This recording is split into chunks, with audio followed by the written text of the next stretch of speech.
the devotees that let's be very to the point because Prabhuji had fever for last couple of days and still he is giving class. So let's just utilize this in the best possible manner. Means let's not go out of the topic and means other discussions can be avoided so that Prabhuji we can get the nectar and crux of that and Prabhuji can give that. Amidst his this health condition, he is doing that. So let's be very grateful and be attentive to hear that. Thank you, Prabhuji. Hare Krishna. Hare Krishna. Thank you so much, everyone, for joining weekly Bhagavad Gita session.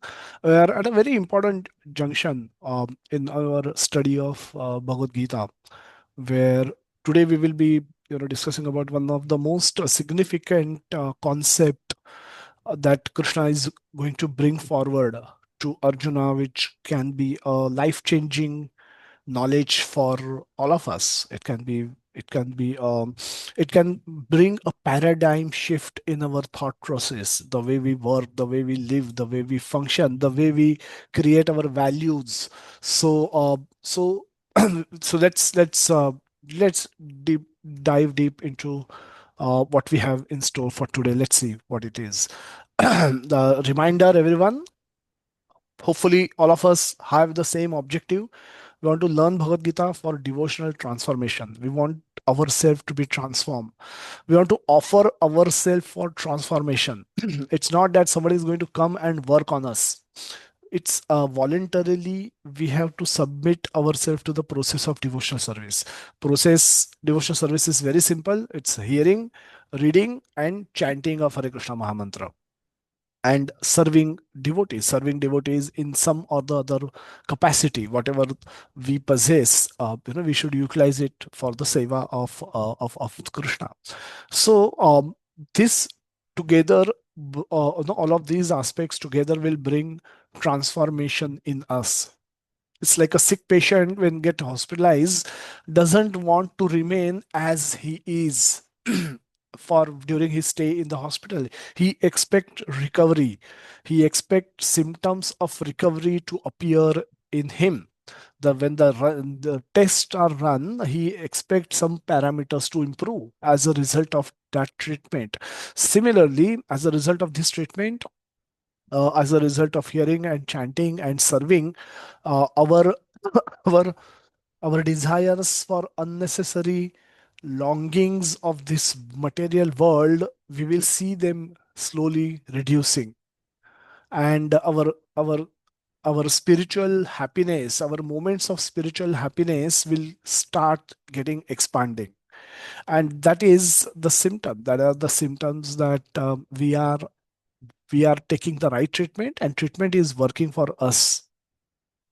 So transformation, and we have to ask ourselves a question: are what am I doing today to help facilitate this devotional transformation?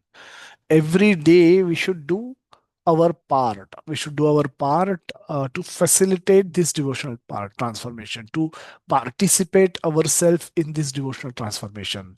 If there are too many days goes when we just forget Krishna, forget Bhagavad Gita, forget Hare Krishna Mahamantra, forget about devotees, not check even the groups, what's getting posted there, we should be worried. We should be concerned because this way, doing wrong things, you are not going to get right results. You have to start doing right things to get right results. And right things are prescribed by Krishna in Bhagavad Gita. This is where all of us are. We are not in our homes. This is where we are.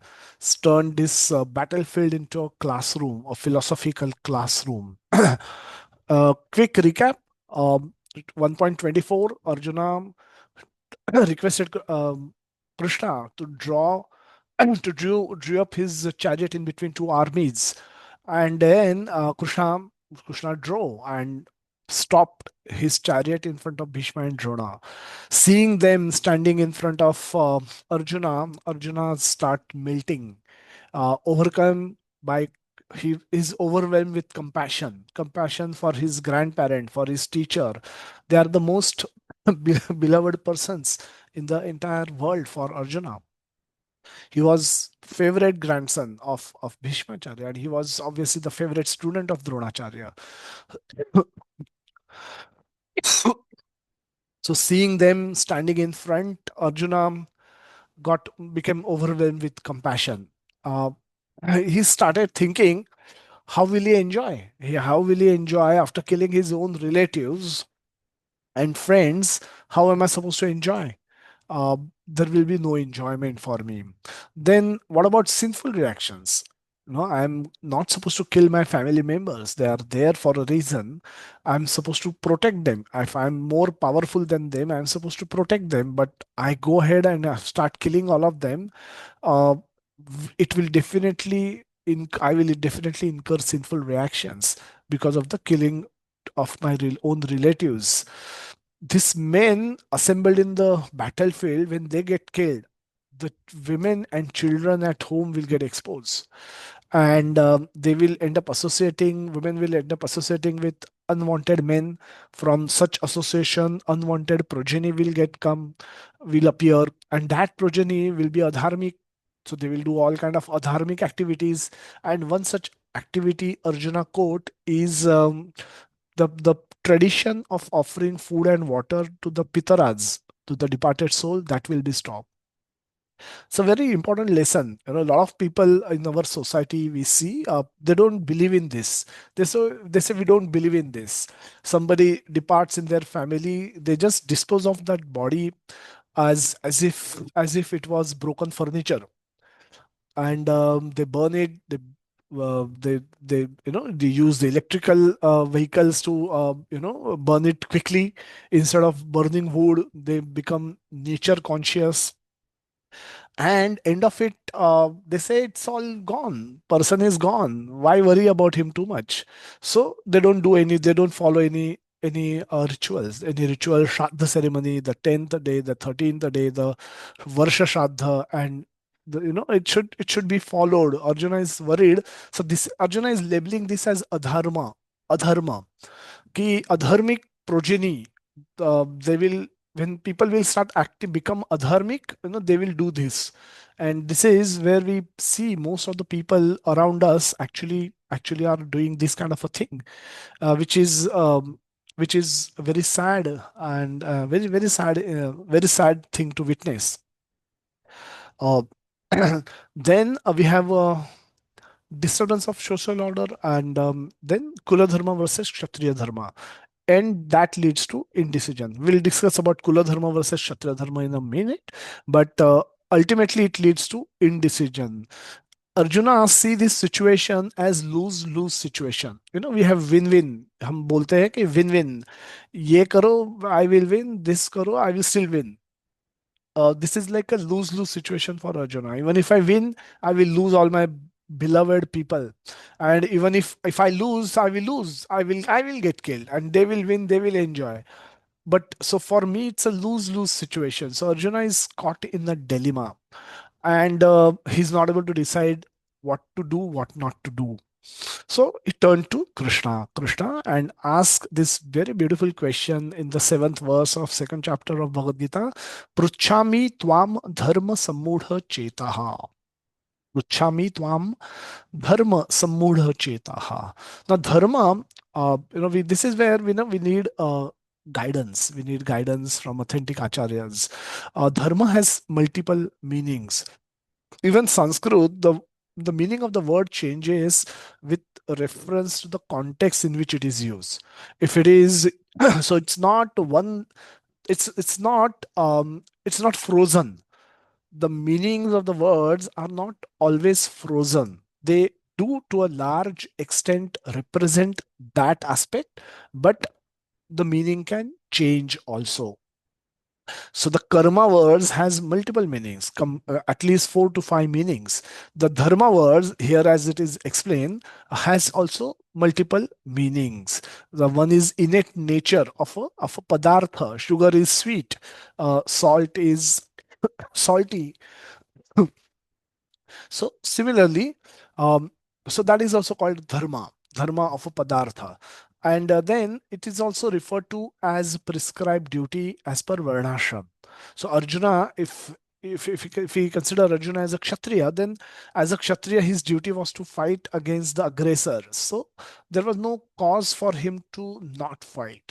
So dharma, he's asking from this context that what is my duty, what I should do. Dharma also means, as we all know, religious practice. Hindu dharma follow a certain different type of practice. Then Islam follow a different type of practice where we pray in a different way. Their temples are slightly are built in a different way. They wear clothes differently. So so the religious practices are also called as dharma. The meaning associated with in meaning implied in this verse is the one which is given in the middle. That dharma means Arjuna is asking not what is my dharma, that am I Hindu or am I, he's asking what should I do? What am I supposed to do? So this is where Arjuna's problem is. Arjuna is asking, what is my duty? In the bewildered state of mind. All of us live life in bewildered state of mind. We don't often know. Mind causes problems for everyone. Everyone in the society today is suffering because of the problems caused by their uncontrolled mind. We may not be doing really horrible things because of that, but to a to a different degree our mind definitely troubles us. When we are supposed to study, we watch movies, we watch serials, we watch cricket match, and we do other things. When we are supposed to be working, uh, you know we we find a different mind take us down the path of social media, where we log on to Instagram and suddenly realize that we spent 3 hours on Instagram without realizing, and without doing my own work, my original work, which I actually started for. So mind keep tricking us all the time, every day. All of us are victim of our mind. So for this is indication of mind not completely being in our control. So bewildered state of minds, which is Arjuna's problem, that is everyone's problem without exception. No need to ask this question. Arjuna is confused between Kshatriya Dharma, to fight war against Adharma. And Adharma was clearly on the side of Duryodhan. So his fighting war against them was fully justified. As we already discussed, that how the aggressors, Prabhupada say that aggressor should be immediately killed. Kshatriya had that authority to kill aggressors. So um, so Arjuna should have really fought the war, and there would not have been any sin incurred for by that. But Arjuna was caught up in these two duties. Am I Kshatriya first, or am I Kurunandan first? As a Kurunandan, or a boy who is born in Kuru dynasty, I'm supposed to protect my dynasty. Supposed to protect my family, and just because they are done little adharma, and I want my kingdom back, I'm trying to kill them all. Is that really justified? So am I not um, am I not going against my kula dharma? If I follow kshatriya dharma, I'm going against my kula dharma, and if I follow kula dharma, I'm going against kshatriya dharma. Question is, what is the problem with this question? I mean, is this the right question to ask? What is the fundamental assumption in this question? Somebody can just quickly raise hand. What is the fundamental problem in this kind of a question? Kshatriya and Kula. Yes, Kanchanada ji. Uh, Ji, Hare Krishna Bapuji, Dandavat Pranam. As per me, he was confused whether to follow dharma, which is as per the king, which means that killing our family members and gurus, or to follow our family rules and ignore the Kshatriya dharma. So he was confused between the two, and because of that, he was not able to decide which one to follow and which one to give priority to. Yeah, no, that is fair, but there is a fundamental problem. He's missing a point. Sudeep Prabhuji. Hare Krishna Prabhuji, Dandavat Pranam. Hare Krishna. Prabhuji, for me, I think it is he is confused about his identity. Who is he as a person? So is he a part of his kula, or he is a part of his clan, which is the Kshatriya. So that confused identity is troubling. Hare Krishna. Hare Krishna. Sulekha Mataji. Thank you so much, Raji. Hare Krishna Prabhu ji.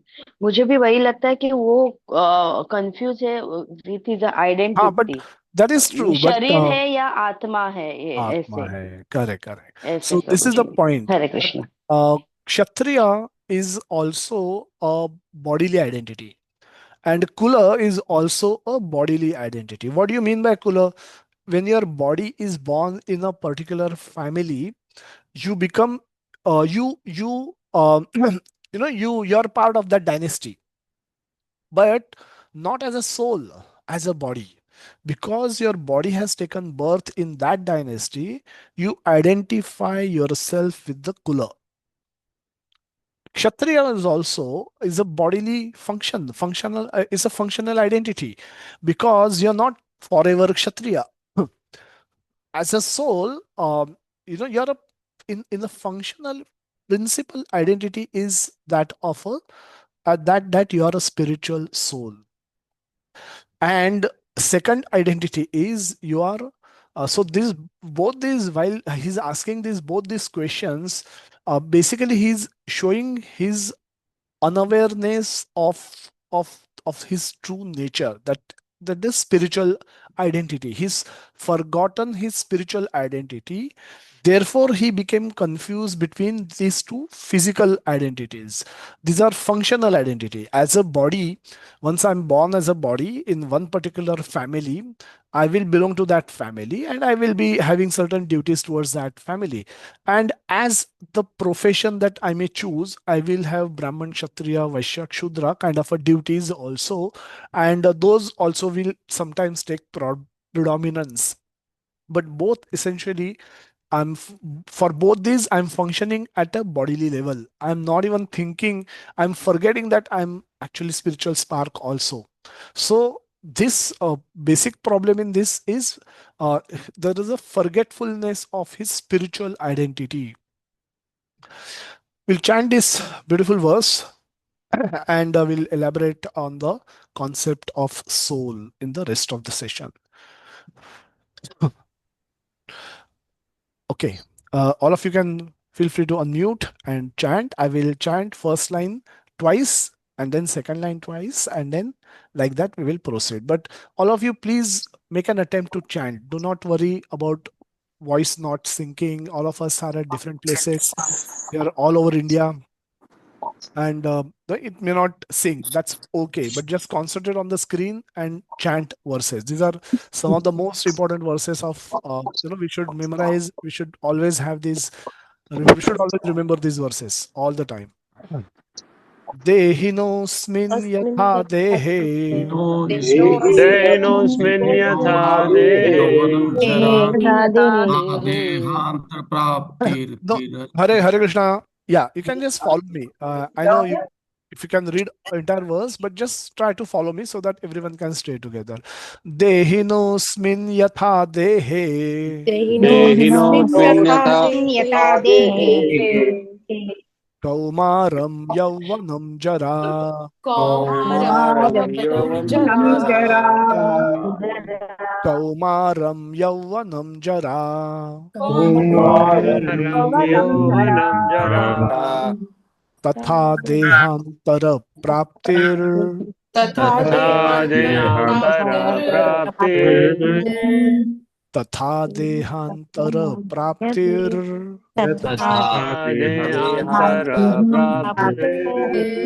धीरस्तत्र dehantara न praptir धीरस्तत्र न मुह्यति धीरस्तत्र न मुह्यति धीरस्तत्र न मुह्यति धीरस्तत्र Dhirastatra न मुह्यति। So Krishna is saying, as the embodied soul continuously passes in this body from boyhood to youth to old age, the soul similarly passes into another body at death. A sober person is not bewildered by such a change. We should remember, let's take a step back where we were. Arjuna is worried that he will have to kill all these people.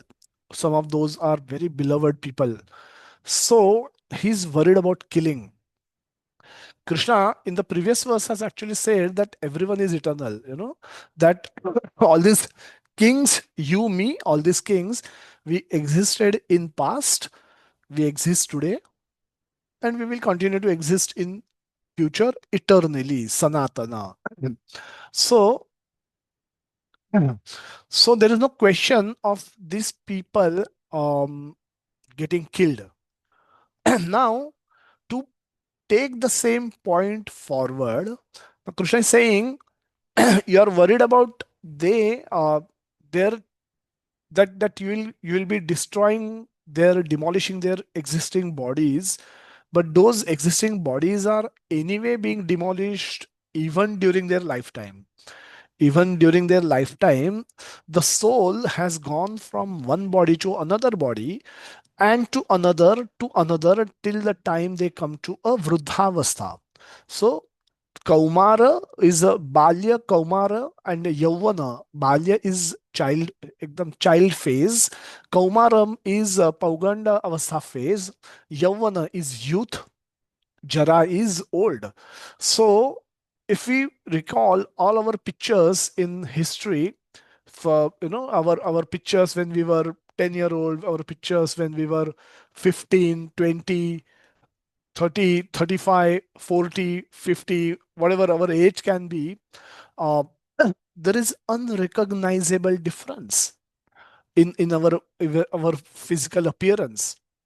And all of that is our soul has constantly been soul essentially is being the same, but the body is different.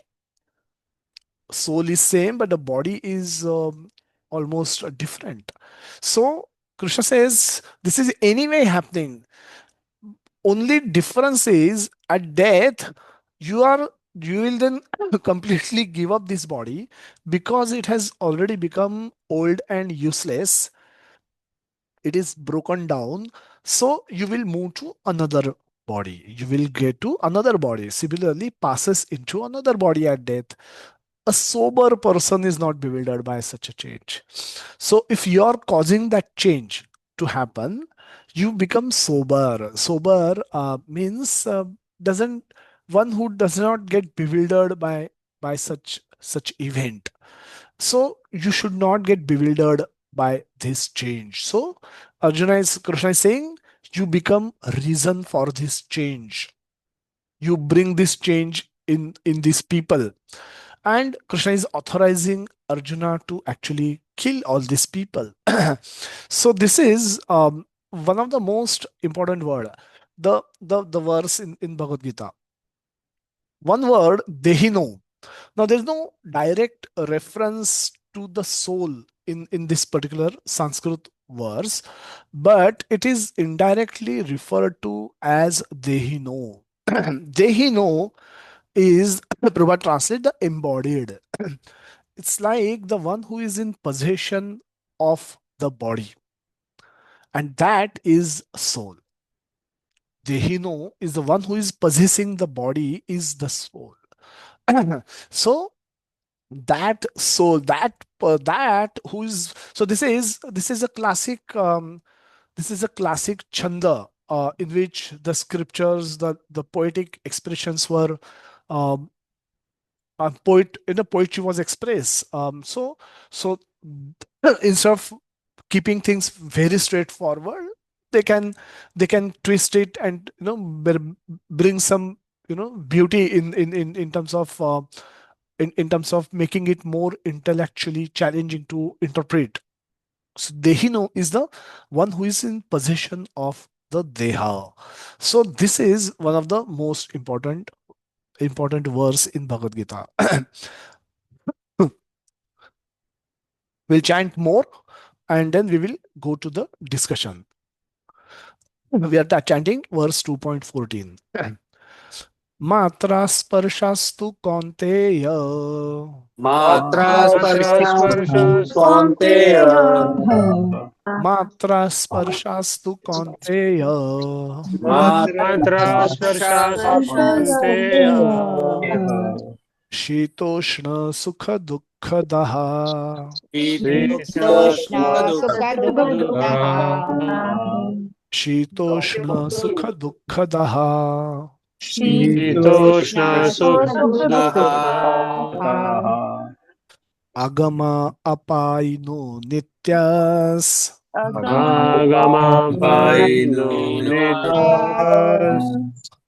आगम अपायिनो नित्यास् नित्यमापायिनो अपायिनो नित्यः नित्यस् तां स्थितिक्षस्व भारत तां तां स्थितिक्षस्व भारत भारत तां स्थितिक्षस्व भारत तां स्थितिक्षस्व स्थितिक्षस्व Bharat Bharat O son of Kunti, the non-permanent appearance of happiness and distress and their disappearance in due course are like the appearance and disappearance of winter and summer season.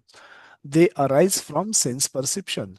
O son of Bharata, and one must learn to tolerate them without being disturbed. A lot of people say कि Bhagavad Gita remove all the problems from my life. Well, Krishna can do that. But Krishna can do something else also. Krishna can give you enough tolerance that even if problems exist, they will stop bothering you. So Krishna, at the very beginning of Bhagavad Gita, is advising Arjuna to tolerate the world. It's like if you have gone to a horrible place, you will expect horrible things there. And we, by our own bad karma, have landed ourselves up into this material world. So some horrible s- will happen with us also. We will also, if everything else is good, we will still get old, we will still get disease, we will still get killed, we will die. And in between, many other difficulties will also come. So, what should we do? One of the advice upfront, right upfront, Krishna is giving, he's saying, "Oh, everyone is a soul. Everyone is a soul, and they are anyway changing bodies." And previous verse, Krishna has actually explained that they know everything. The soul is eternal, and as a soul, they will, they are always present. So they will go to another body. So for that, don't become bewildered and perform your duties. Now, that performance of duties may always not bring you joy because you're killing your grandfather. So you have to tolerate. You have to tolerate. So not all our performance of duties are are very rosy. Sometimes they can be difficult also. Doing your duty can be difficult also. So what to do? Tolerate them without being disturbed. Taking care of old, growing, aging parent is difficult. They may not really reciprocate with us the way we are, taking care of them. What we have to do? We have to tolerate. Taking care of children can be very, very difficult. What should we do? We should also tolerate. We must continue to perform our prescribed duty, and if at all that's resulting into any disturbance, we should tolerate. So the prescribed duty should never be given up. Next verse. न जायते म्रियते वा कदाचिन् न जायते म्रियते वा म्रियते वा कदाचिन् कदाचि न जायते म्रियते वा कदाचिन् न न जायते जायते म्रियते वा कदाचि कदाचिन् नायं भूत्वा भविता वा न भूयः नायं भूत्वा भाविता वा न नायं भूत्वा भविता वा न भूयः नायं अयं नायं भूत्वा भूत्वा भविता भविता वा वा न न भूयः। भूयः। अजो नित्यः शाश्वतोऽयं पुराणो अजो नित्यो नित्यं शाश्वतोऽयं शाश्वतोऽयं पुराणो पुराणो अजो नित्यः शाश्वतोऽयं पुराणो अजो नित्यः नित्यः शाश्वतोऽयं शाश्वतोऽयं पुराणो पुराणो न हन्यते हन्यमाने शरीरे न न हन्यते हन्यते हन्यमाने हन्यमाने शरीरे। शरीरे न हन्यते हन्यमाने शरीरे न हन्यते नियते हन्यमाने शरीरे So, न हन्यते हन्यमाने शरीरे. Sharir is destroyed. The body, he is not slain when the body is slain. Who is he? He is that spiritual spark, the soul. The translation for the soul, there is neither birth nor death at any time. He has not come into being, does not come into being, and will not come into being. He is unborn, eternal, ever existing, and primeval. He is not slain when the body is slain. No jayate is never taken birth. Mriyate, the soul will never die. Na bhutva bhavita, na in past nor in future. Ajo, ajo means unborn. Nityaha is eternal, shashwat, ever existing. Purano, very old, very primeval, very, very old. He exists just like sun and sun rays. What is the age of a sun ray? As soon as the sun shines, sun rays are available. So, as long as sun is there, sun rays are also there. So, similarly, we exist alongside with God, alongside with Krishna. So, uh, we exist eternally because Krishna exists eternally. So, our existence is actually eternal. This soul, the spiritual spark, which is what who we really are, has experience of eternity. Next beautiful verse. Vasansi jirnani yatha vihaya. वासांसि वासांसि जीर्णानि विहाय यथाय Krishna Vasansi jirnani yatha vihaya. वासांसि जीर्णानि विहाय Navani grahanati naro parani. नवानि नवानि गृह्णाति गृह्णाति नरो नरो प्राणि। प्राणि Navani grahanati naro parani. नवानि गृह्णाति नरो तथा शरीराणि विहाय जीर्ण्यान् तथा तथा शराणि शरीराणि विहाय विहाय जीर्णानि। तथा शरीराणि विहाय जीर्ण्यान् तथा शरीराणि विहाय विहाय जीर्णानि। अन्यानि संयन्ति नवानि देहि अन्यानि अन्यानि संयान्ति संयान्ति नवानि देहि अ- अन्यानि संयन्ति नवानि देहि अनि संयानि नमानि नवानि देहि। देहि। Yeah, Prabhuji, can you read the translation? Hare Krishna. As a person puts on new garments, giving up old ones, the soul similarly accepts new material bodies, giving up the old and useless ones. Hare Krishna. Guruji. Hare Krishna. So very, very, very, very categorically, Krishna is speaking what we think is the biggest mystery. we have we have everyone giving their opinion about about rebirth, reincarnation. Do we live once? Do we live more than once? Zindagi na milegi dobara. Enjoy. This is only life you have. We get various बहुत लोग अलग अलग तरीके से preach करते हैं. People are preaching us literally through Bollywood. through advertisings. And the,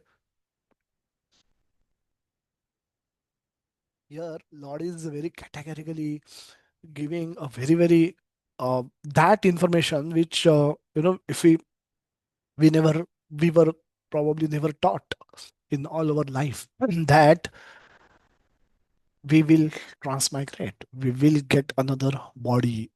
That's assured. Next verse again confirms this.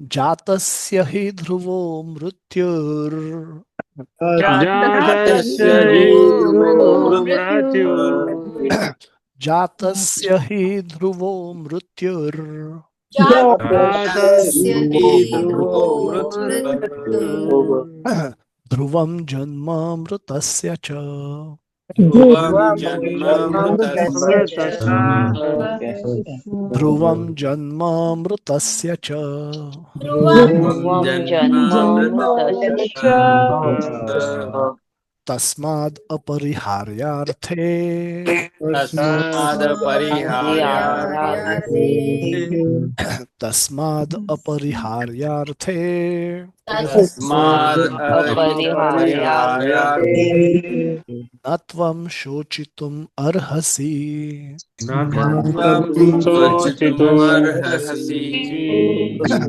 न त्वं शोचितुम् अर्हसि न त्वं त्वं शोचितुम् शोचितुमर्हसि अर्हसि very very straightforward. Jatasya hi dhruvo mrityur. That anyone who has taken birth is sure to die. And dhruvam janma mrutasya cha. After death, one is sure to take birth again. You will definitely get another body. Prabhupada write in the purport to 2.13, which we will discuss, that you will definitely get a body. If you liberate, you will go to, if you're supposed to go to Golok Dham, you will get that kind of a body. Or if you're going to be taking birth again in this material world, you will get, according to your karma, another body. But definitely everyone will get a body. So, jatasya hi dhruvo mrityur dhruvam janma mrutasya cha. Again, this should remove all doubts from our mind ki what will happen to me after death. This should take away all our anxieties कि definitely हम परत वापस आएंगे. And this should now help us focus on activities which governs that second birth. So take a deep step back let's take a step back and do a little more deep dive on the concept of soul itself. So in all these verses, beautiful verses, we'll share the PPT. Please feel free to memorize all of those verses. There are more beautiful verses, which we only picked up handful of that, but there are so many beautiful verses starting from chapter 2.12 till 2.30. All the verses describe the different characteristics of the spiritual spark, soul. So let's understand this a little bit more, who really we are. Now we are soul. Krishna is describing us as this. What we think ourselves as this. When we click a selfie and post it in my Instagram or WhatsApp, DP, I'm posting selfie of this. I don't even know whether anything like him exists. Uh, this I'm fairly aware of. Most of us have trouble with controlling our mind, so we are aware of this, that mind intelligence. So and there is always ego for all of us. So these two things we have some awareness of, but this is completely covered. So the first covering for soul is that of a subtle body. Subtle body is that comprises of mind, intelligence, and false ego. And this soul is covered by subtle body is actually moving from one body to another. Chapter 15 describes how that action happens, how a soul is picked up from a body. A very beautiful example Krishna gives, that just like air picks up aroma from a flower, if there is a beautiful garden with nice fragrant flowers in that garden, what will happen is as the wind blow, nice, you can smell nice fragrance. Now the garden is at a distance, but at a little far away from that garden also you can smell the fragrance of that flowers. Why? Because air is picking up the aroma from the flower and bringing it to you, or when it is blowing it's carrying with it, and then you happen to be there and you smell it and you feel nice. So just the way air picks up aroma, a soul is picked up from a body. So when air picks up aroma from body from flower is not disturbed. Flower practically remains as it is. Similarly, when soul is picked up from a body does not get disturbed too much. Soul, there are nine gates through different holes through which soul can exit the body. And the two gates are on the below the below the below the belly, and there are other gates which are above the belly. And it is said that the soul should ideally we should be able to make sure that the soul goes from the upper part of the body, that is at least guaranteeing us the elevation, not downgradation of our consciousness, not so that hopefully we'll not get birth in the similar or the uh, better family, but if it goes from the below and then we are sure to get degraded in our next subsequent life. So this is so soul is like inner garment. um, Soul is not perceivable. No, even mind is not perceivable by gross senses. There is no empirical evidence to capture mind and its emotions. There is no lavometer. There is no meter to measure mind's activity, where the mind is located right now, which part of body does mind is. Similarly, so the gross body, the mind and intelligence are subtler than the gross body, and today we have no means to measure that which is subtler than the gross body. And soul is even subtler than the mind. Soul is even more refined, even more purified than the mind. And hence, through our empirical means, our scientific gadgets and equipments, we are unable to catch hold of that soul, because it's not a it's like if you have a net of uh, one by one this thing square, one by each square is of a one by one size. Any fish which is of a smaller size will never get caught. Now it's not the problem of the net, but it's not compatible to catch that fish. So soul, that's why we are not able to perceive mind and intelligence, what to speak of perceiving soul. Both are, everything is beyond our empirical evidences. Empirical evidence means which can be understood, which can be measured, which can be calculated by mathematical formulas. Empirical evidence, which our senses we can understand that, perceive that. So this soul is Satchid Ananda. Just like Krishna is Satchid Ananda Vigraha, this soul is also Satchid Ananda. Sat means eternal, Chit means full of knowledge, and Ananda means ever blissful. Soul is always searching for bliss, happiness. And versus our body is the opposite, is Asat, lack of knowledge, full of ignorance, and miserable. This body will become cause of lot of miseries for us going forward. There are very few things in the body which will give us happiness, but there are lot of things in this body which will give us distress. Gallbladder, for example, none of us know how to make gallbladder happy. but the same gallbladder will start paining. You'll have to perform a surgery to get it removed. So that gallbladder, which practically didn't existed for us, the moment it starts paining, it will make our life hellish. So this whole body is meant to give us pain. It's just a matter of time when.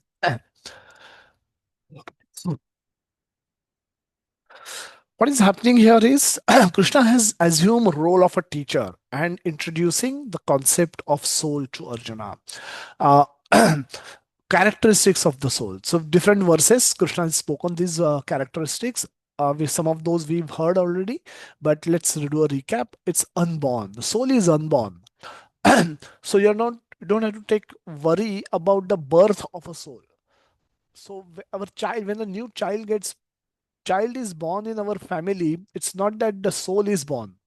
A soul is transferred into the womb of that mother through the semen of the father. And that's how, by Lord's arrangement, the egg fructifies and the child gets formed and child gets delivered. Srimad Bhagavatam, 3rd canto, 31st chapter, elaborately explains the journey of a soul in the womb of a mother. And imagine this was written 5,000 years ago, and today's scientists uh, they they they they confirmed that this whatever was stated in the Bhagavatam is so very accurate. So soul does not take birth. uh, to matter cannot give rise to spirit. There is a question which we mentioned in one of the teasers that we sent, that from where this world come from. And the second difficult question for science is where the consciousness come from. Now, consciousness does not come from matter. Two phones. So consciousness can only come from consciousness. When Krishna intervenes, the consciousness can enter into somebody's body. And when Krishna intervenes, the same consciousness is removed from the body. But um, but otherwise, it cannot be self-generated by using two matters. Two phones kept together cannot produce a third phone. Two phones, that is matter. Two matter together cannot create a third matter. No matter how many years we keep them together, bound, pasted, tightly attached to each other, they cannot produce a third phone. So consciousness comes from consciousness.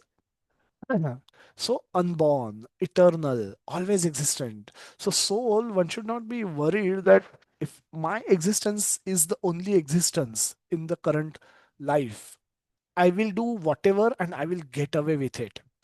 Unfortunately, no. No, you're always existent. So you will come back and you will be given a reminder of what all you have done.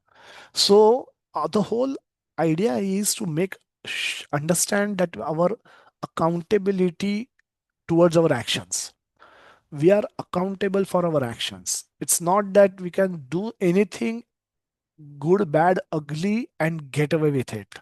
There is no getting away, no getting away from our actions. Every action of ours is counted and accounted. Krishna says, 13th chapter, 23rd verse, Upadrashta anumantacha bharta bhokta maheshwara. I'm overseer and permitter of all your desires. So Krishna is from our heart, is actually performing this duty. So we are accountable for our actions. And we always exist. We will exist. We existed in past, and as a result of our past actions, we have our current existence. And as based on our current existence, we will get our future bodies. So always existent, Shashvat, very old, immeasurable, aprameya, and indestructible. Soul changes body as we change garment. Soul changes body just like we change garment. Now, Now, this is not very advanced spiritual knowledge. This is fundamental spiritual knowledge. Adhyatma, the study of Adhyatma, begins by the knowledge of Atma. The study of spirituality begins by giving this knowledge that you are a spirit soul, making yourself understand your true identity is the first step in any spirituality. If anybody preaching, teaching spirituality without talking about introducing this concept of soul is cheating. Anyone who is teaching so-called spirituality but without talking about the concept of soul and its implications is cheating, simply because unless you know who you are, how are you going to decide what you're supposed to do? Unless you know how you are really, how will you determine your actions? And then what hope you have that you will perform right actions and become successful? So, knowing our original identity is critical, is essential for us to progress on the path of bhakti. In general also, and in the bhakti yoga also. So let's do a deep dive on the concept of soul. Srila Prabhupada was preaching in America and he went to San Francisco. He started his movement from New York, and then the San Francisco was the immediate next temple to be opened. 1 minute, please.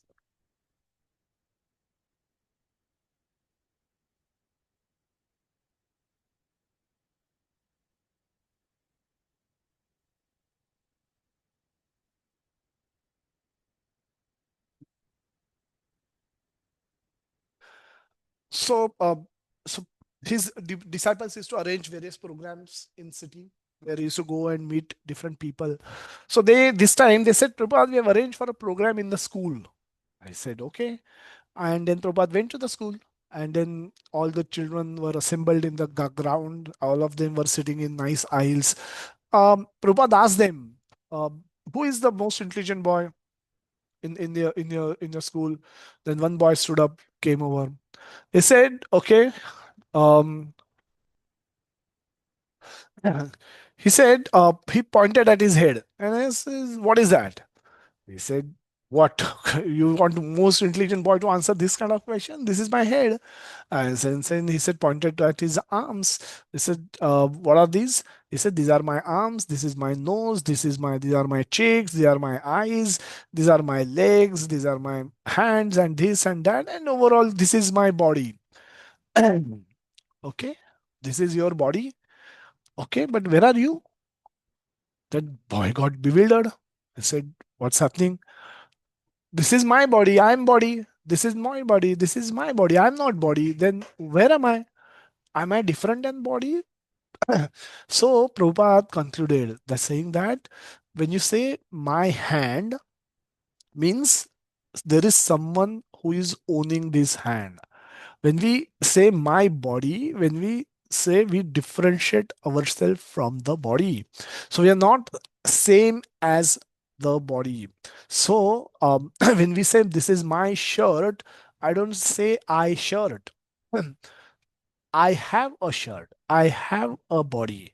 So this I is real me, and that is that spiritual soul.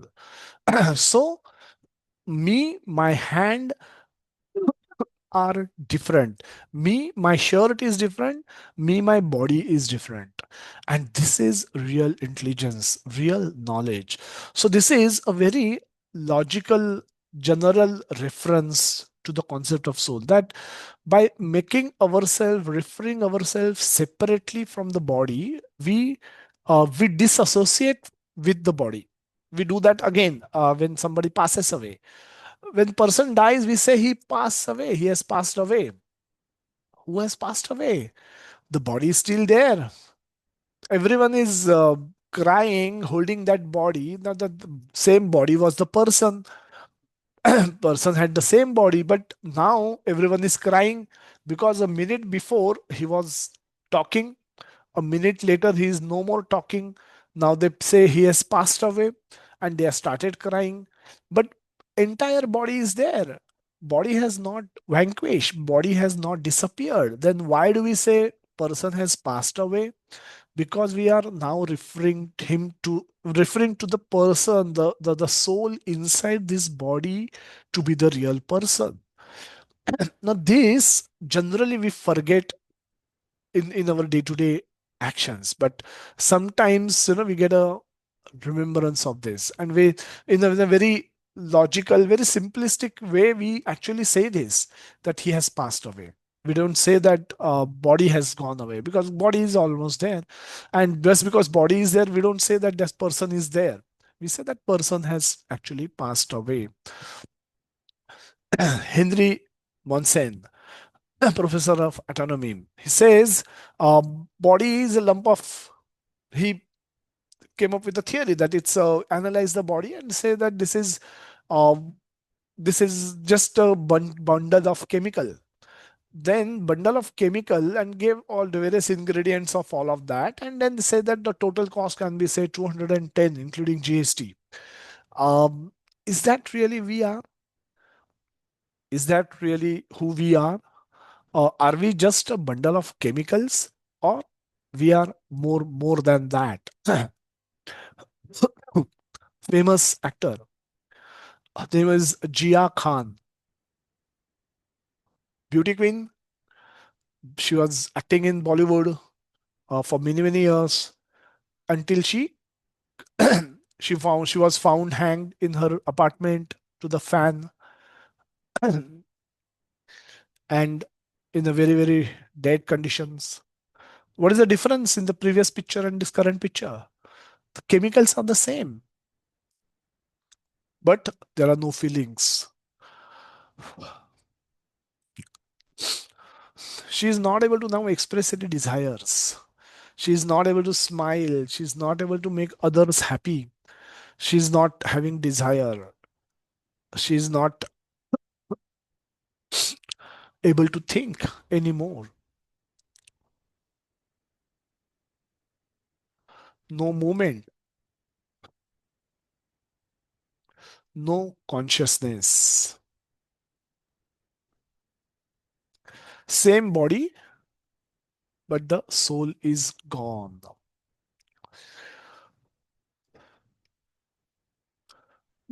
Another couple of studies, let's see.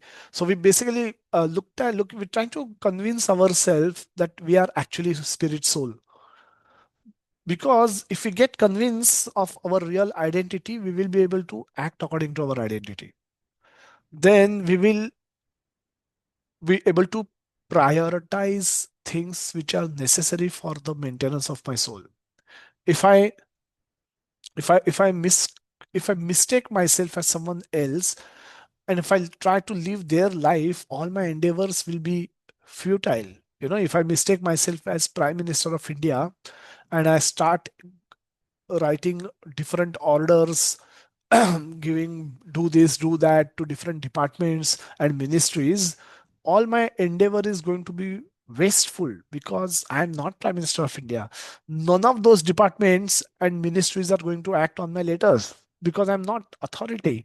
I don't have authority. I'm not actually the Prime Minister of India. So activities done with the wrong identity just leads to waste. So we should be very careful in our lifetime. What we do, we should be very careful with that. So let's understand the proof of soul by discussing reincarnation and near-death experiences. So scientists, Ian Stevenson and many other scientists have been, for years, they've been validating the reincarnation cases. And some of the criteria that they consider critical are remembrance. Typically, children at the age of 2 to 6, 8 recall their past life, and they speak elaborately about their previous life, and incidences from their previous life, talk about the people from their previous life, so and so forth. And then so they So that there should be remembrance. So scientists validate that, they note down all those points which are spoken by these children. So there should be remembrance. Second is recognition. So when these children are exposed to the environment, which could be their where they lived their previous life, they should be able to recognize places, people, and everything else. Birthmark or birth defect provide a very strong evidence that that something is not proper, and something can be correlated with the previous life because of birthmark. And then phobia and behaviors. This is another aspect which is considered by scientists before they conclude if a particular case is a valid reincarnation case or not. What is the caution? People may want to become overnight famous, may say that I'm reincarnation of so and so, and then suddenly I can get a lot of media attention. I may get some new advertisements, and may become celebrity overnight and may become rich. So people may misuse this for wrong reasons. So scientists obviously are aware of a fraud, for quick fame. Then information, if it is generally available, of course, most of the studies that we will talk about are pre-Google area, pre-internet area and era. But even today, there will be some information which is generally available, but it should not be, the information revealed by these children should not be generally available and should not be very easy guesswork. If you are able to 2 plus 2 4, you're able to do that, then some of them, that kind of, it's not considered to be that easy. So a lot of precautions are taken by scientists before actually they conclude that a particular case justifies to be a case of reincarnation. One such case was a very interesting case was that of James Leninger. he was um, he was born to uneducated American parents and started having nightmares when he was 2 year old. Now he had a specialty. He used to exclusively play with fighter planes. He used to love fighter planes. Now none of his family members were in army or armed forces, but he had he had great knowledge about fighter planes. Sometimes we wonder today, small children, how they are able to use mobile. Well, it's not very difficult. A couple of years back when they left their bodies, uh, they were using mobile phones. Guess what? They were using mobile phones. So James used fighter planes, so he knew everything about fighter planes when he was born as another James in to these American parents. So he had so he had great knowledge, extraordinary knowledge about fighter planes, how they function, how they are, what are the types, what are the varieties, and nobody taught him. He just had it. So obviously, Christianity does not really propagate or does not have a lot of information about reincarnation. It doesn't reject, but doesn't confirm also that we human beings reincarnate or all the souls reincarnate. So, uh, so they ignored it. His parents actually initially ignored it, but later when he's become persistent, or his problem become grave, they took him to a counselor, and then to him he revealed that his past life as a jet fighter pilot, and he participated in World War II.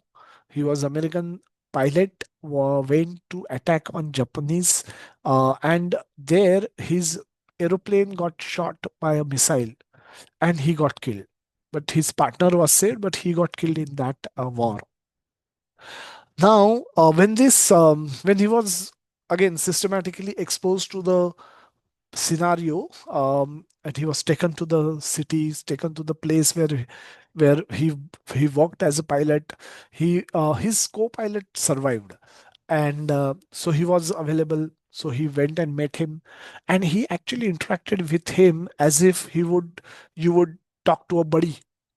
You speak with some of your friends in different way. And imagine he was a 5 6 year old boy, and that man was a very elderly person, and but he interacted with him as if they were buddies.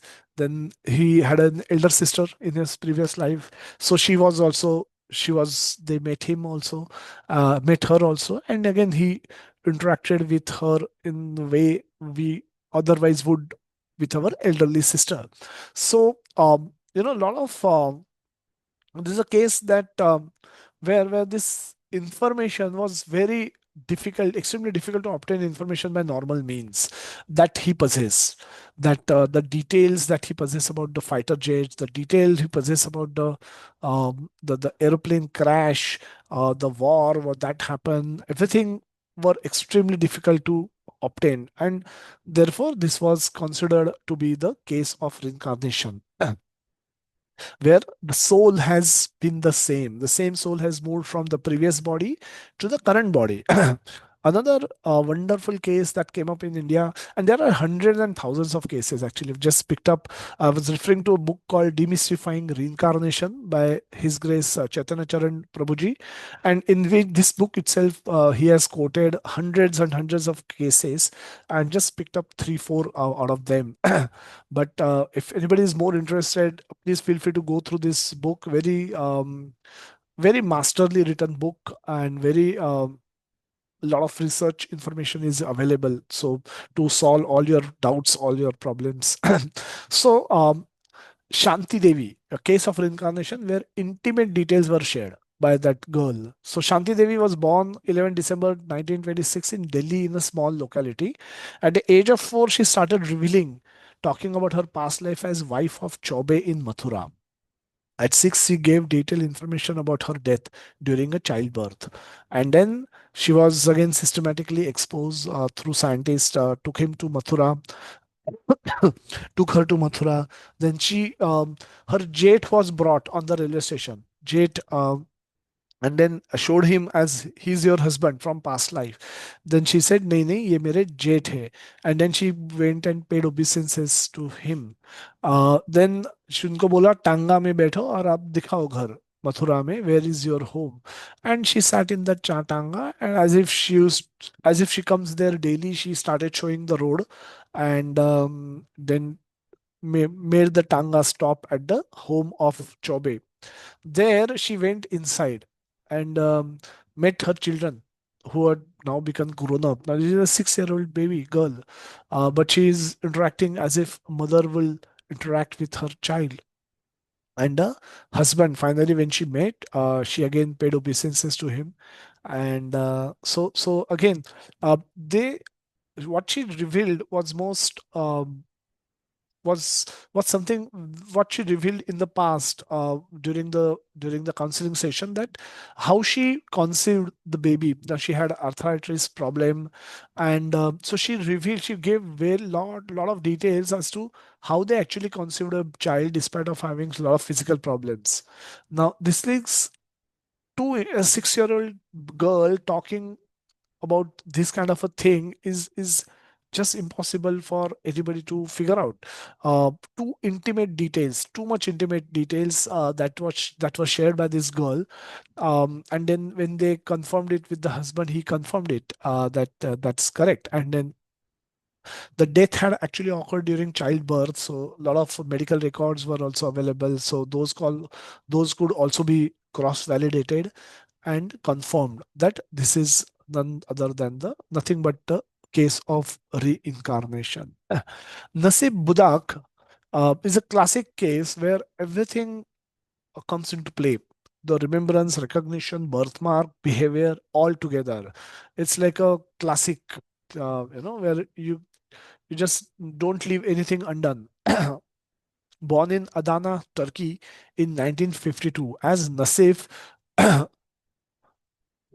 Unlutakas Kiran. So at 6, he started speaking about previous life. And he said, I had a wife and sons in a village which was about 80 kilometers from where their current residence was. Again, born in a Muslim family, Islam does not propagate, does not talk about much about reincarnation. So their parents were ignorant. They were ignoring as much as बाद में जाएंगे. They're not really taking it seriously.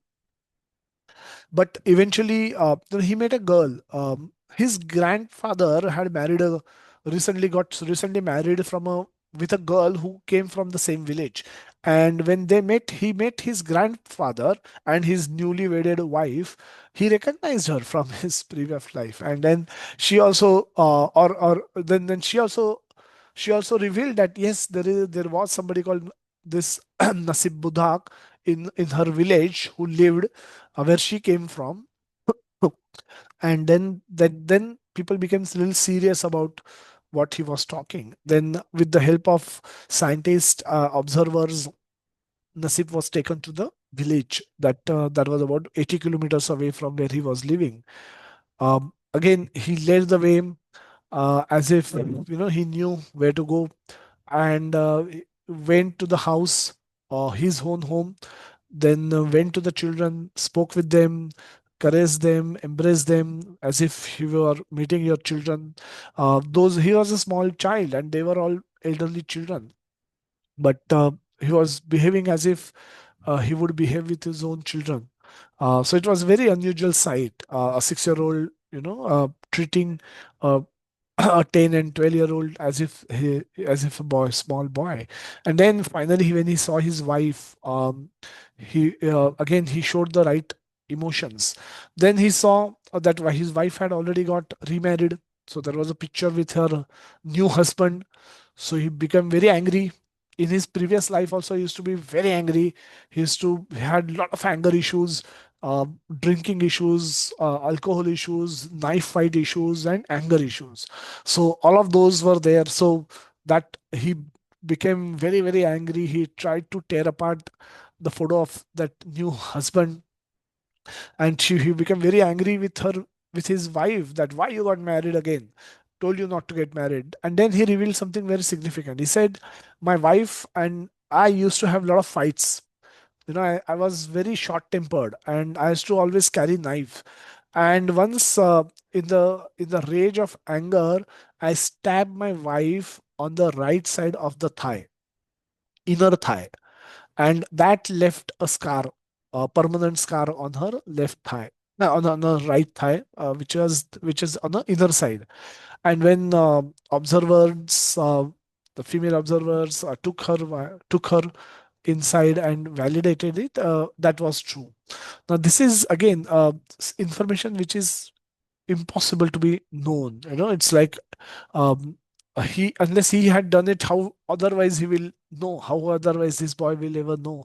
So by all parameters, you know this cause considered concluded to be the case of reincarnation. Now he was killed by a knife fight, and 6 fatal wounds appeared on his in his postmortem report. It was a murder case, so he got drunk and then got into a fight with his friends over money, and then they had a big fight, and they stabbed him 6 times on his body, and then he was taken to hospital. He died next day, but those postmortems reports were available, and the in the postmortem, in his current body, the 6-year-old body also, he had 6 birthmarks of stabbing exactly at the same place where the stabbing had happened in the previous life. So because of this postmortem reports, the exact location of those six knife wounds could be located and could be cross validated, and it was found that they match exactly. So this was like a perfect case where all parameters come along. There are birthmarks, there are behaviors, there is remembrance, and there is recognition. And how this is how the Budik Nasib Budak case was also considered to be a case of reincarnation. Near death experiences. Near-death experiences are extraordinary perceptions of physically unconscious people who were close to death. Typical feelings expressed by subjects are they see themselves as leaving their body. They observe their body and its vicinity. Means they start, suddenly they say that I'm the, like you see in this picture, this man is observing his own body from a distance, from generally from above. And he can also now see what's happening in the vicinity, what's happening outside the door, what's happening on the left, what's happening above my door, above in the above floor, the below floor, on the street, in the nearby vicinity, what's happening. He can actually go and perceive things and feel the same thing. So observe their body and its vicinity, feel themselves floating away. Now, in this phase, they feel profound sense of peace. Sometimes they see flashing in front of their eyes a review of their life, good and bad, that they have done. And sometimes they are told to, or they themselves decide to return to their bodies. And that's how the these NDs are concluded. We'll see a beautiful case of ND. It's called Operation Standstill. And patient name was Pam Reynolds, reported by Sebom in book Life and Death. Now, Pam Reynolds was diagnosed with a weakness in the wall of large artery at the base of her brain. Dr. Robert Spitzler was pioneering in rare technique called hypnotic cardiac arrest or operation standstill. Now, this was a special type of operation that he was performing, where he actually had to bring body of the patient to a complete standstill. So the temperature is lowered, heartbeat is stopped, breathing is completely stopped, brain waves are flattened, and blood is entirely drained from her head. Now, this is where clinically, by all parameters, the patient actually is dead. By all clinical parameters, the patient is dead. Patient cannot perceive anything. Patient cannot hear anything. Patient cannot see anything. All our senses are also unused, not useful in this condition. Now, when this operation was performed on Palm, during this clinically dead condition, Palm had NDE and with clarity and detail. Now she saw herself from the and the operating room and the doctors and the nurses. She saw everything. She actually witnessed the entire operation. She was surprised that her head being shaved in a particular peculiar way. A woman, especially every woman, is very careful about her hairs, the way her hairs look, the way where her hairs are maintained. Extremely touchy, extremely sensitive about their hairs. So her surprise, to her shock, she was surprised to see her head being shaved in a peculiar way. Again, she was alarmed to see someone cutting her groin area in what was supposed to be a brain surgery. That was obviously told to her, but this was also necessary, so that was done. So she was alert, and even though she was watching her body from a distance, she was she was able to make sense of what's happening. She had her complete consciousness as well. She heard a nurse saying blood vessels are too small on the right, and then the doctor suggested to check on the other side. So this is how very detailed conversations she kept revealing, and everyone got noted that, and then they were they referred it back to the doctor who performed this surgery. Now, obviously, the doctor confirmed that she was not conscious. There is no way. There was not even a 0.00001% chance that she could be conscious to be able to witness any of this. So that is that is ruled out. Then the only alternative option that comes up is basically that she saw this, her soul actually stepped out of her body, and she got an ND, she got a near death experience or out of body experience, where she witnessed her own operation and then gave elaborate detail of that operation to everyone, to everyone's surprise. How do we conclude? So scientific basis. Something comes from the previous body to a new body. Something came from previous body to the new body. Will science be able to confirm that? May not be, because that's not, soul is not the subject matter that science is trying to study. Science is trying to study matter, and they do that to a great effect. And they make our life comfortable in every way, but at our material level. A science, we can't we can't ask right question at wrong place. If science is not equipped to study soul, they will never be able to confirm the existence of soul. So the consciousness, from where the consciousness come from, is a mystery to the science, just like from where this world universe comes from, that is a mystery for science. Similarly, they figure out that there could be something inside this body, which when it comes out, our body becomes dead, and sometimes it comes out and go back, and sometimes it comes out and goes to another body. And all of these can be verifiable. uh, the ND percentages are very, very high in US and in all over the world. Many people who are getting heart attacks, who undergo heart surgeries, especially, they get subjected to near-death experiences. And many of them actually have those recollections of having seen themselves, the operation being performed on themselves. So nothing physical has moved, but there are significant recollection, recognition, behavior, and birthmarks. So no other explanation possible except for the soul, which has moved from with the mind and intelligence from previous body to the current body. What's in it for me? ये तो बहुत अच्छा हुआ. ये तो looks like a Bollywood movie, Om Shanti Om, where Shah Rukh Khan, lovebirds, their love story, soulmate, they remains incomplete, they get burned in by some evil arrangement, so they immediately take birth and born again as Shah Rukh Khan and Deepika Padukone, and continue with their singing and dancing sequence, and the movie becomes very 2.5 years entertainer, gross up hundreds of crores. Is this what all about? Is this what reincarnation is all about, or there is something more to it?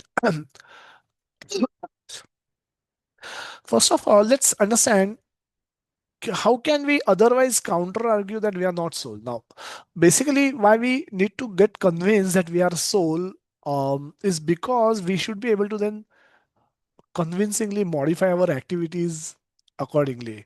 So if I get convinced that I'm Prime Minister of Narendra Modi, I will act I will act as Prime Minister Narendra Modi. When I'm not, and when I'm trying to act as Prime Minister, my actions are leading to disaster for myself and for others. Eventually, I may get arrested for doing such nonsense things. So how do I so this is a very crucial topic for ourselves, because now this will determine how should we act in our life. So is there any counter argument that we can think of to say that we are really not soul? ये सब movies Shahrukh Khan के लिए है. This is really none of our business. So this might be happening with few people. Maybe they are exceptions. All of us are uh, all of us are bodies. Our bodies. We should have buy new iPhones. We should go to the wear the best of clothes. Go to the best of restaurants. Eat, drink, enjoy, travel. Travel to the best of the tourist destination and enjoy in general. Why worry about you being soul? What's the difference? Because if we are soul, we should then know what activity is needed for the soul, and then we need to modify our activities, current activities. If they are not suitable for our soul, are there, then the question will be, what you're doing today, is it for body or is it for soul? Now that can be another pertinent question.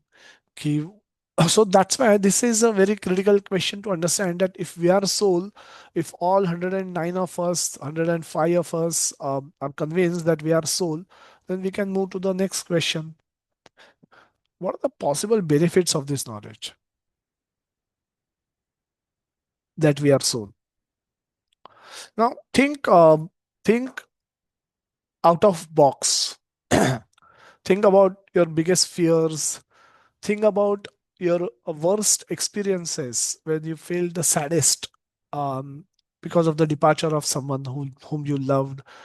It can be your spouse, children, parents. It can even be your dog.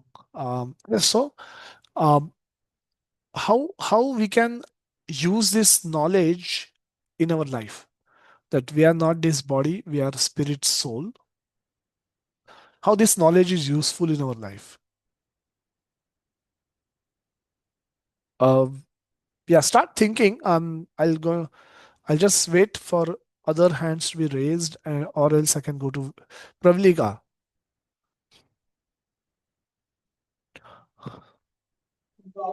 Hare Krishna Prabhuji. Yes, Mother. The knowledge of soul helps mainly for youth. Like uh, youth make they give more importance to the beauty, skin, and they take care so much. When we get the knowledge of soul, we don't think about the beauty at all, and we see only just as soul, and we start seeing everyone as a soul only, not with the bodily level. Oh, Yes, yeah, Prabhuji. okay, thank you so much. Kanchan Mataji. Hare Krishna Prabhuji. As per my understanding, I think that if we are aware of and we get a knowledge of soul completely and we believe and start living as per the soul, almost all the problems will get eradicated because everything that is attached is to the body, is to the material thing. And once we believe that everything is soul and we are, we have our basic responsibility is to nurture the soul to get back to the Goloka or back to the God. So we will behave, we will act, we will be compassionate. Whatever our basic qualities of soul are, we will be in that mode, and all the other things on the material things or the material contamination which we have in our mind will almost eradicate. Okay, Hare thank you so Krishna. much. Hare Krishna. Vaishnavi. Hare Krishna Prabhuji.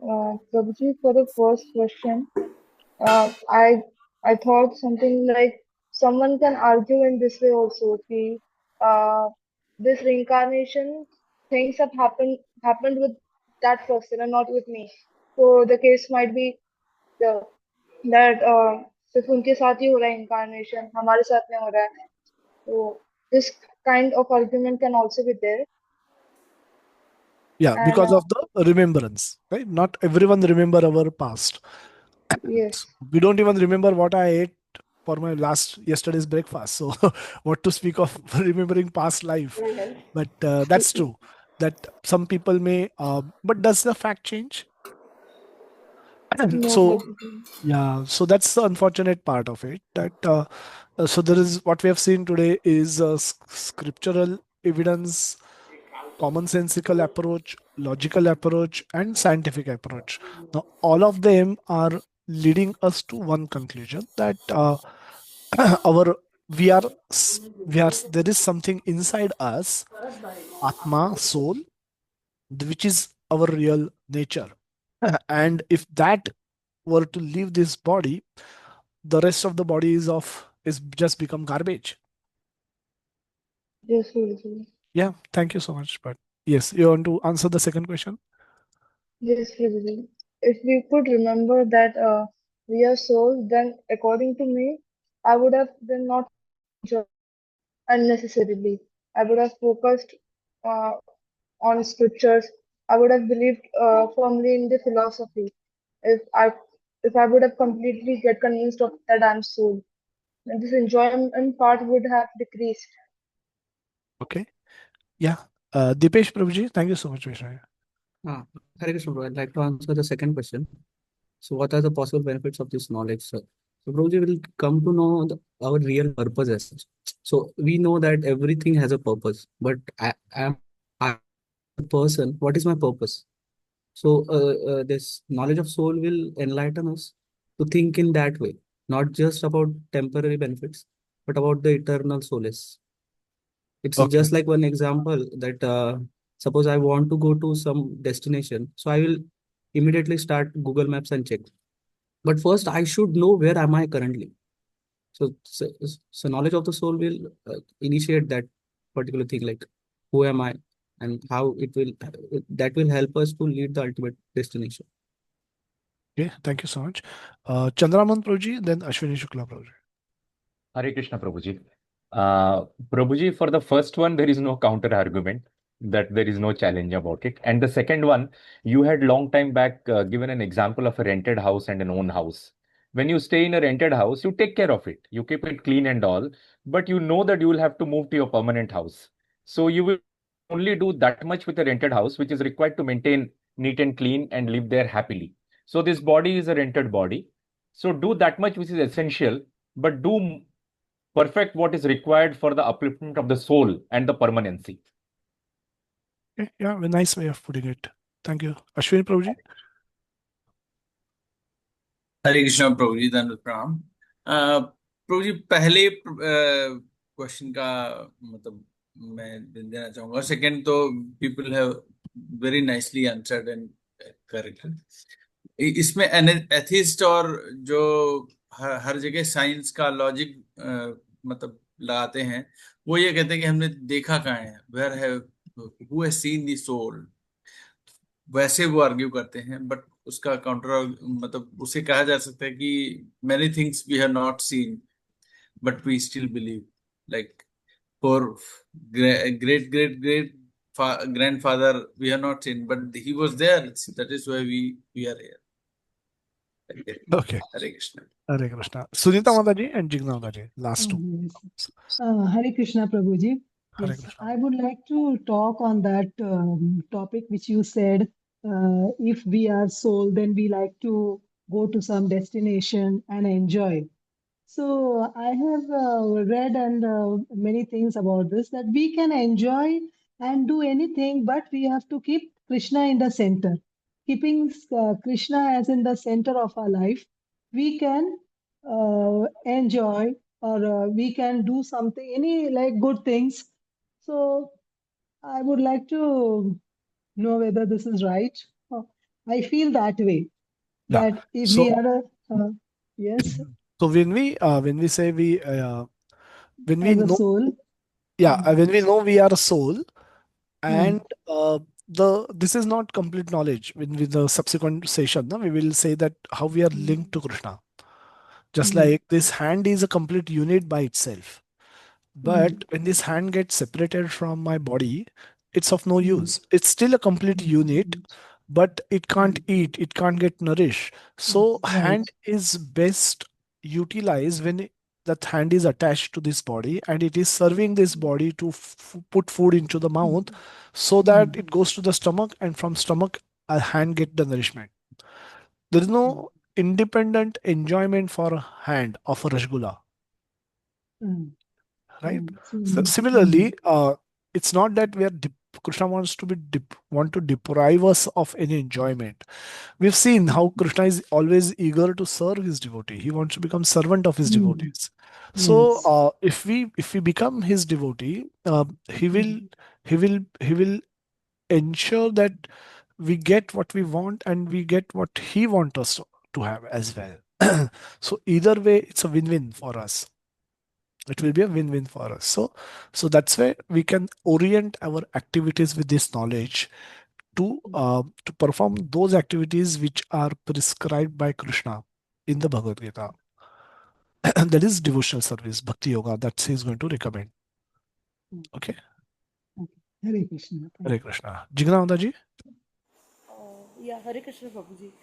Prabhuji, yeah, I think everybody said now. Since I raised my hand, I just wanted to add that, especially for the second statement, that we would be away from the truth, the absolute truth, like the absolute God, if we don't accept this fact. And that's the biggest benefit. And we will be away from the fallacies of life, where we believe that this is a permanent entity. So I think the biggest thing, I mean, the main advantage of knowing that you're a soul is that you are closest to the truth, for all the truth seekers. Yeah, you can then accept Krishna as the. So the moment accept I'm hand, and my I'm attached to this body, then as a hand I know I have to serve the body to get nourished. So that realization is just a step away, and once we get convinced about that and start serving the body, the body gets nourished, we get nourished. So it's a win-win, as I said. So that's, thank you so much for confirming that. So let's move forward. We have a couple of more questions to discuss as well. One more question actually to discuss.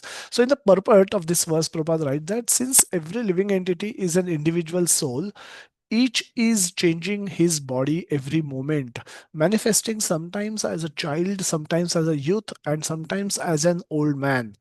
Yet, the same spirit soul is there and does not undergo any change. This individual soul finally changes the body at death and transmigrates to another body.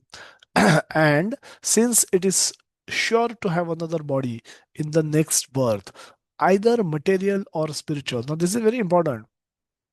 So either material or spiritual. You may have spiritual body. If you want to go back to Krishna, you will get a spiritual body and you will go back to Krishna. But you will get a body. So there was no question of lamentation. Lamentation for the loss of body is unwarranted. That's what Prabhupada is highlighting. So, on lamentation by Arjuna on account of death, neither for Bhishma nor for Drona, for whom he was so much concerned. Rather, he should rejoice for their changing bodies from old to new ones, thereby rejuvenating their energies. This is a very significant statement, isn't it? We should not lament when somebody's death. Should we really not lament? And should we really rejoice? How do we understand this? No cause of lamentation. Instead, you should rejoice. You should feel happy that somebody is getting a new body. किसी का अच्छा हो रहा है तो हमें खुशी होनी चाहिए. Vaishnavi, you want to Jigna Mataji and then Vikas Prabhuji. Actually, Prabhuji, I raised my hand for the last. Okay. You can lower the hand. Jigna Mataji, you want to answer this? How do you understand Yeah, this statement?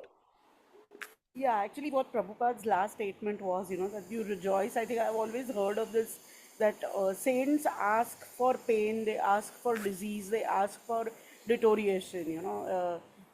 Like in Gujarati, we say that Sant Dukh Mange. So I think I always wanted to share this with you. This was my Nanaji's statement. Anyway, thank you. Hare Krishna. Okay. Hare Krishna. Yes, Vikas Prabhuji. How do we understand this? Hare Krishna, Guruji, Dandavat Pranam. So, as Prabhupada is mentioning here, that no cause of lamentation, since the body is already old, it is very useless, and the soul is going to remain in the same state forever, like Ajo Nitya Shashvato Yam Purano.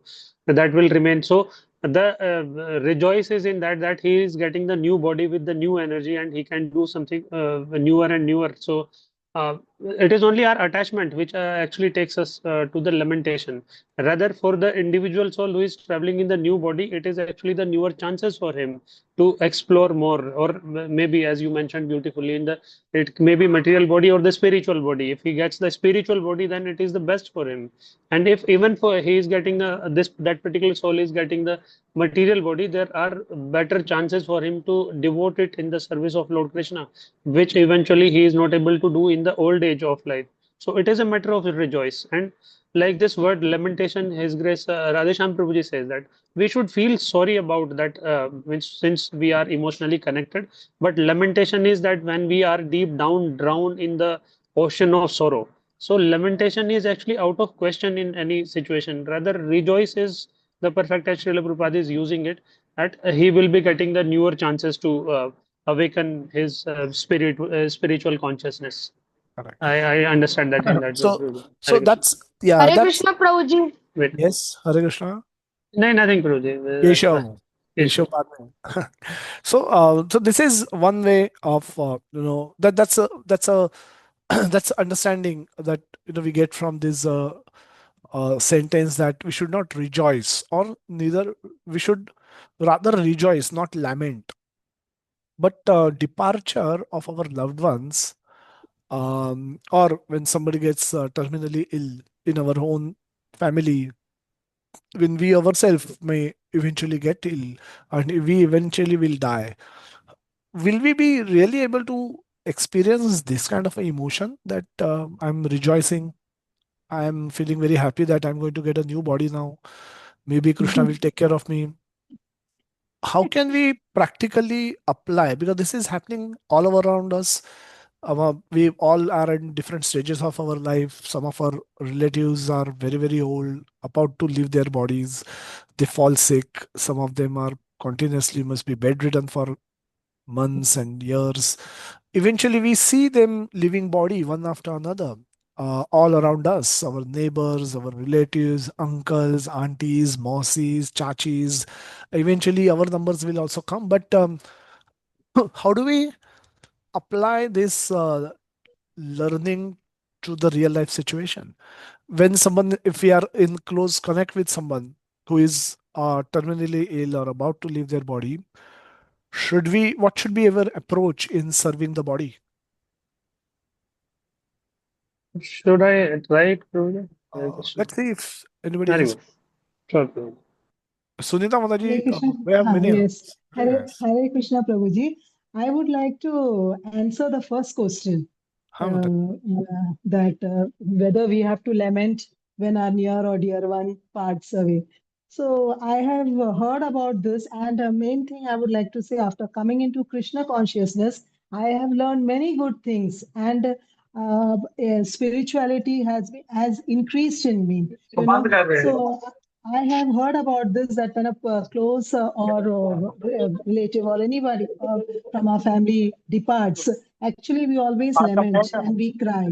But it is said in spirituality that the more then when a person departs, when a soul and he gets a new body, so when he gets a new body, when we cry from here, then the new body there, he is also suffering. He gets the suffering, it is told like that. So the more we cry, the body, the soul who is getting a new body, there again he will suffer. So the more we be happy, not in the sense that rejoice is not the right word I would like to use, but we pray. And when we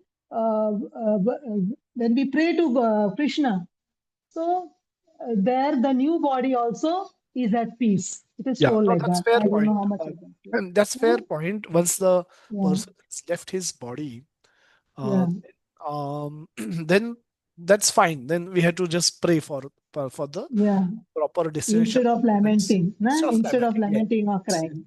Yeah. My question was more before that event were to occur. As we are associating with somebody who is clinically ill, we see that Second question. eventually, Yeah, yes, eventually they will leave their yeah, body.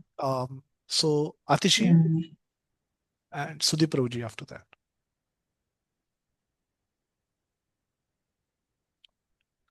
Achi Ghosh, Yes, Hare Krishna Prabhuji. Hare Krishna. Suddenly a question arose in my mind in reference to no cause of lamentation.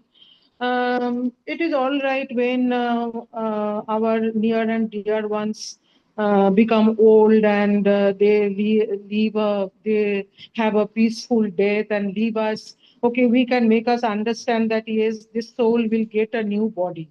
But it also happens, Prabhuji, that a very small child, all of a sudden, it has a sudden death. A young person dies. Doesn't it become very difficult at that moment for us to go without lamentation?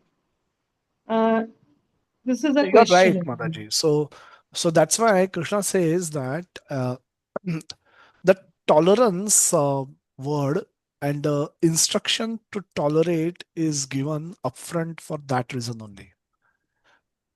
We may say the person, a very person at very young age has left his body. Yes. Somebody leave their body at the age of 16, prime youth, 16, 17, 20s. some Yes. freak accident, and they just Correct. leave their body. Somebody leave their bodies of at very childhood. Hmm. Something like that happens. It becomes very striking. Hmm. Question is, who is old? Who is old?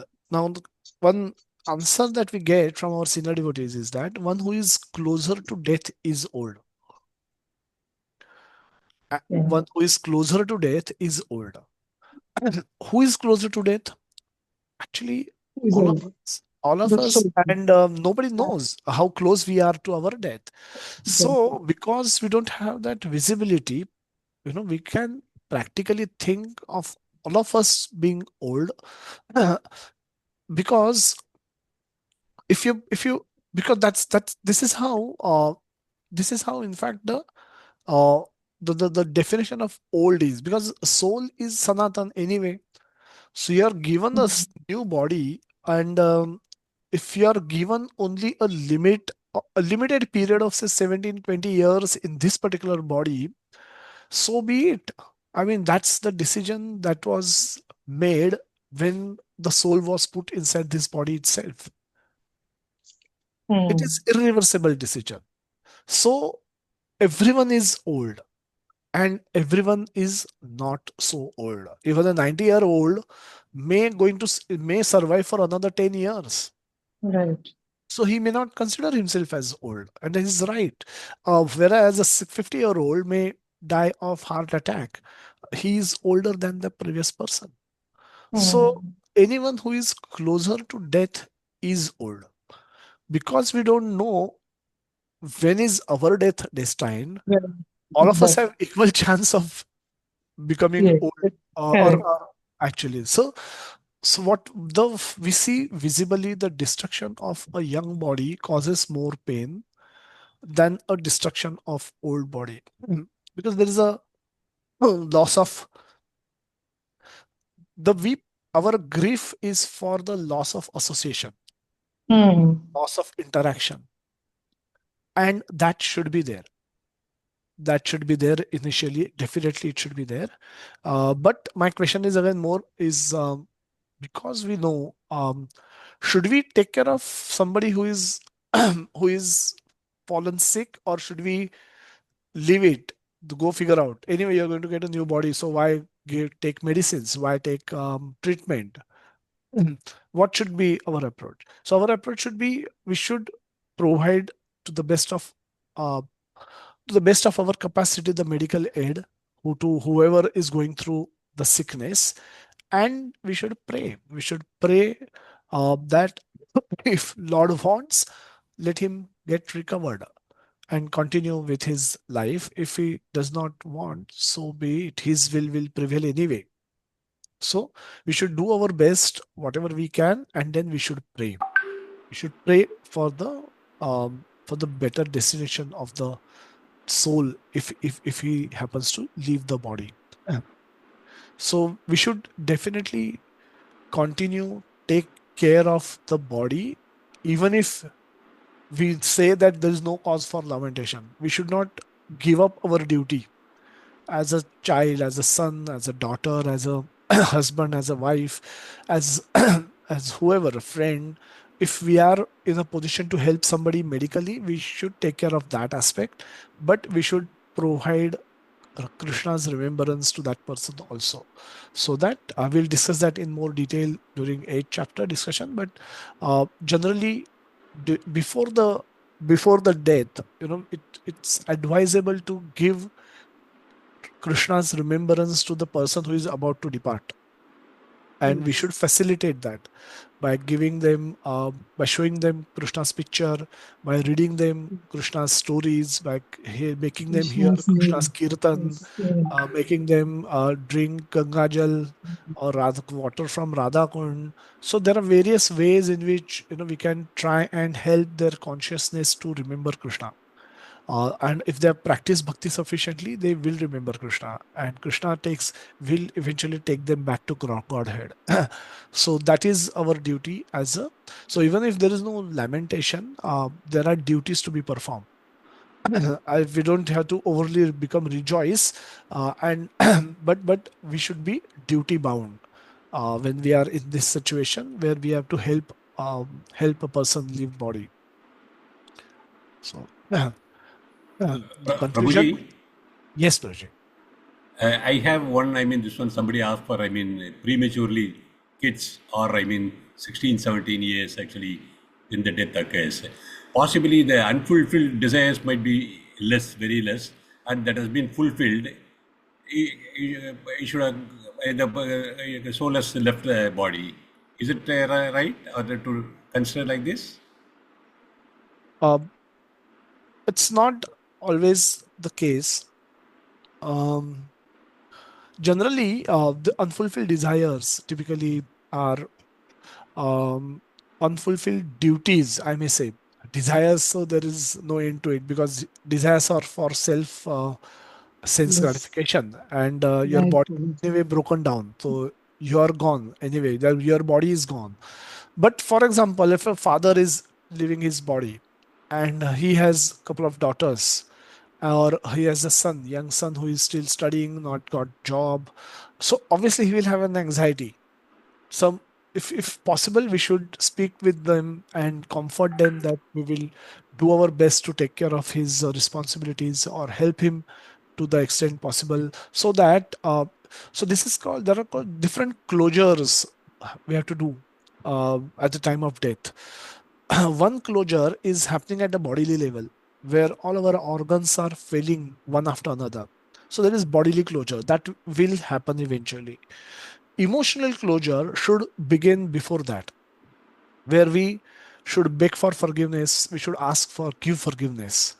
If we are elderly position, we should, and if that person we've had any grudges, we should settle them with that person.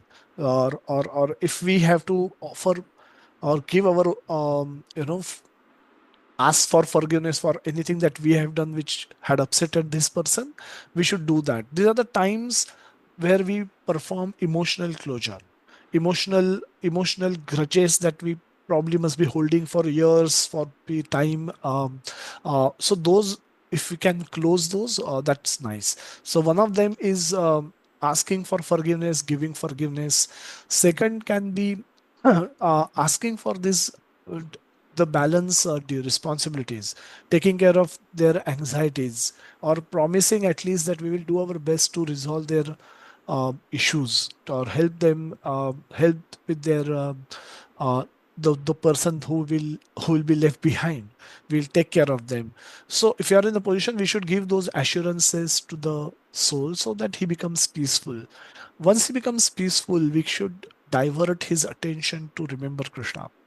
And if you have performed bhakti steadily throughout your life, you will remember that this is probably the moment I need to remember not my doctor, not my stockbroker, not my um jeweler, not my banker, but my spiritual master and Srila Prabhupada and Krishna. So this is a time for me to remember Krishna.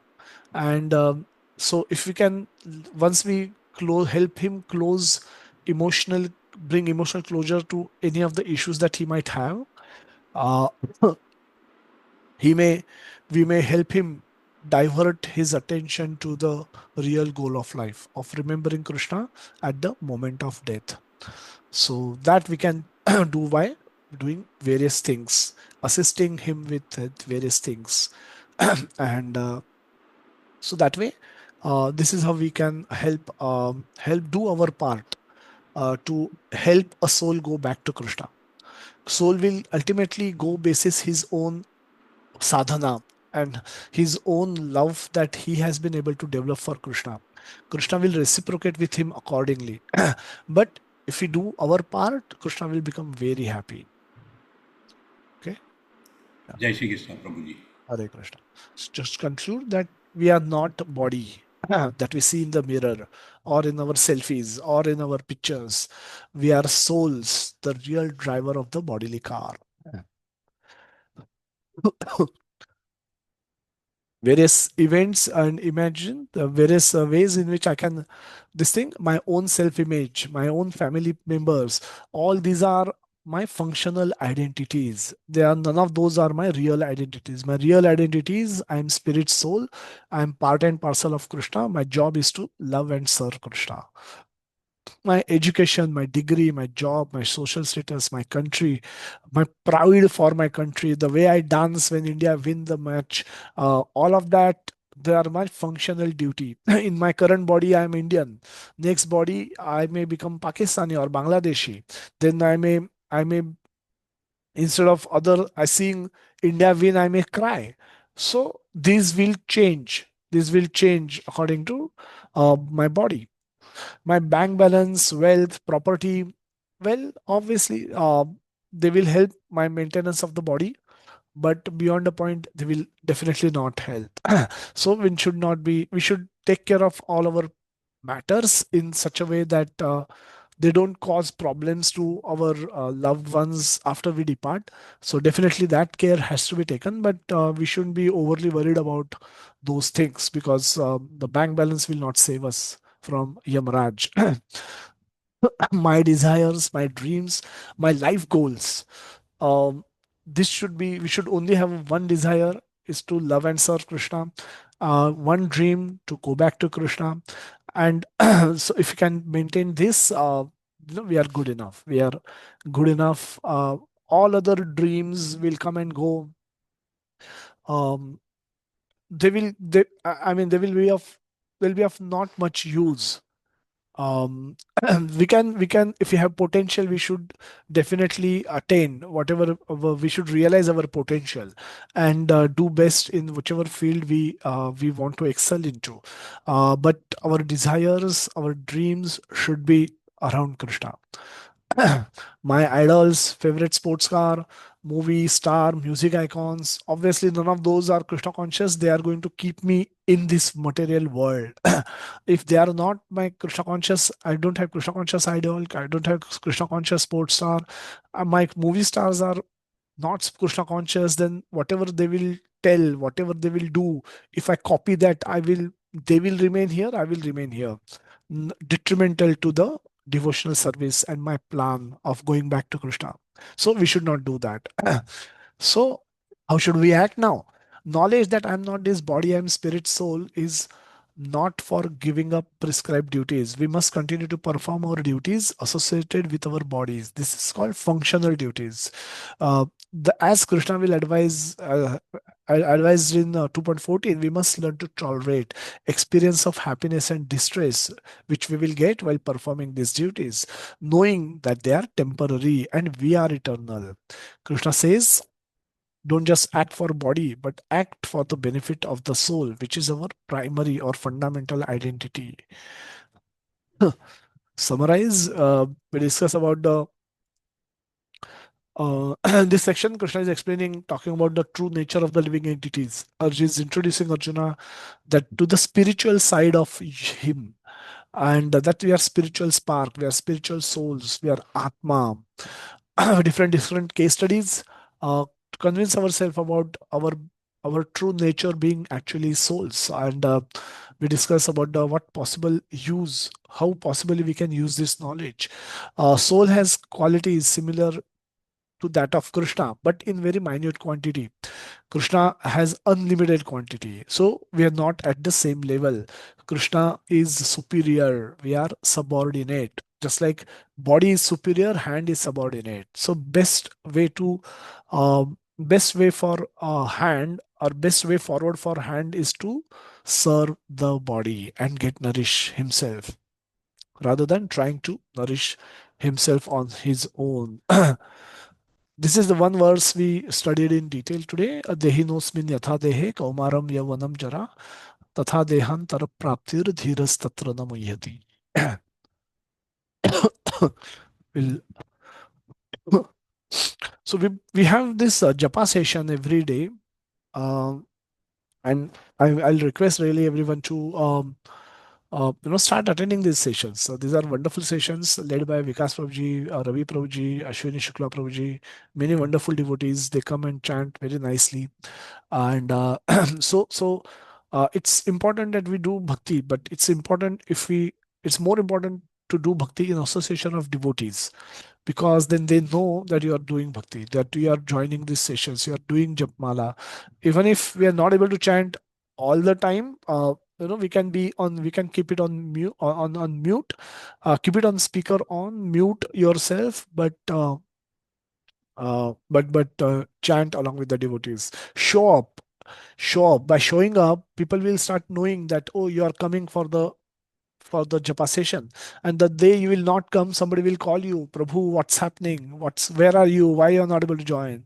Mataji, why you are not able to join? So we need that such push, we need such follow-up. So unless we are living close to temple and chanting with devotees in the morning, we should be on this call. We should be joining this call to chant with devotees, at least digitally on Zoom. Evening reading sessions, again, very important. Bhagavatam and Bhagavad Gita, if we find it difficult for ourselves to read, let's hear others read it and benefit out of it. So I know we discuss a very longish, difficult topic today. Can have a lot of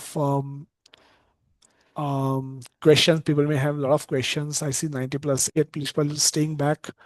So if we can take a couple of questions if there are any, but otherwise you can send me the questions on WhatsApp and we'll be happy to reply to those in due course.